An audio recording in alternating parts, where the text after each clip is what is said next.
how do you find your financial soulmate?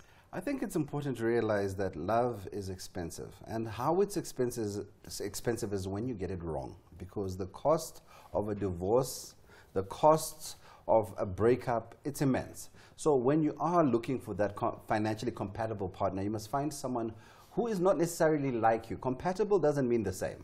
Compatible means somebody who can work with you. So if you look at a plug, it's a plug and a socket, they're totally different, but they work together. So it's the same thing in that relationship. When you are looking for a spouse or a partner, look for someone who discusses money openly and upfront, because it could cost you quite a bit. Gerald, I got one word for you. Prenup. Easiest. It's that simple. I mean, just get a prenup. You tell that to your fiancé that you want a prenup. I'm sorry, Exactly, no, Arnold. I mean, that's Tell that to your fiancé. I'm saying it on television right No. now. Okay, you say it to your... I'm to your shaking my head, Gerald. Please tell us. Any young lady, you tell her right now, prenup, she'll start having second thoughts about you.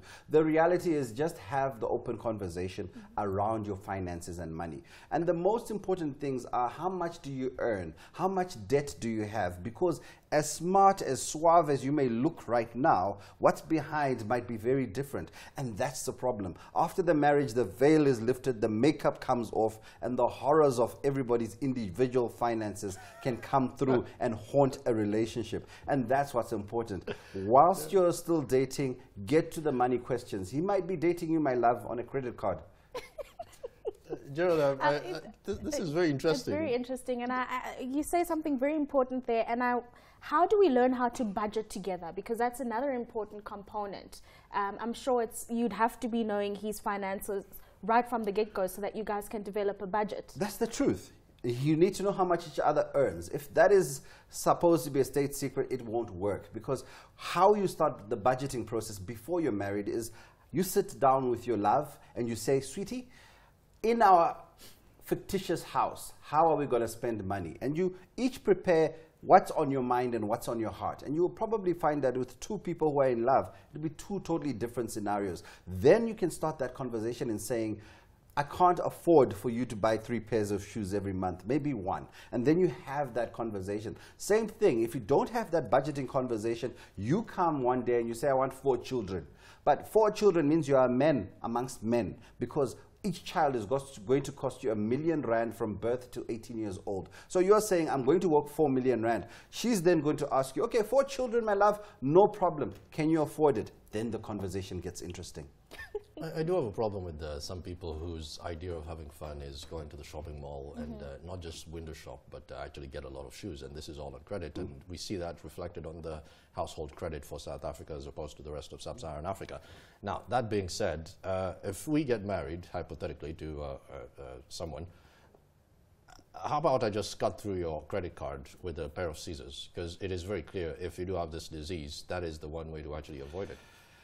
That's one way to deal with it, but it has to be a voluntary decision. As much as we are African men and we like to be the lions in our households, cutting your wife's credit card will not bring you much joy if she doesn't agree to the process, which is why communication is the very core and essence of this discussion. If you're finding communicating about finances is difficult between you and your spouse, bring in a third party, and through that marriage counseling process, discuss money openly, because the number 2 reason, other than infidelity, which ends relationships, is money. Gerald, does your wife know how much you want? I've seen a ring on your finger. My wife knows how much I earn. My wife takes all the money I earn and she manages it. But that's our relationship. I want to bring the conversation. Let's bring it back. Let's bring the conversation back, you guys. I really want to know, how much of a role does financial education play here? I mean, based on your engagement and your experience, I'm sure there are a lot of people who know very little about taking care of their finances. And that is the truth. And you get seasoned financial professionals who can't manage basic finances. And it's not necessarily a hallmark of you having a degree that you will automatically understand this thing called money. So it's important that you do get that education, either by engaging the services of a certified financial planning professional, or somebody who can basically be that sounding board or that person who acts as a referee when the fights occur. And financial planners are free. You can go consult freely. Financial planners are not free. Good financial planners, I'm one of them, charge. Anything that's free will often end up being substandard. The reason why there's a perception financial planning is free is because it's paid for by the solutions provider. Now, So your if bank, a for bank example. or insurance Yeah. company, and the problem when you get that relationship is that they're likely to try and sell you. Rather go for someone who's going to charge you for good advice and put you on the right track, especially when it comes to the finances of a household or for a couple. Many thanks for I those really have to commend insights. your honesty here, Gerald.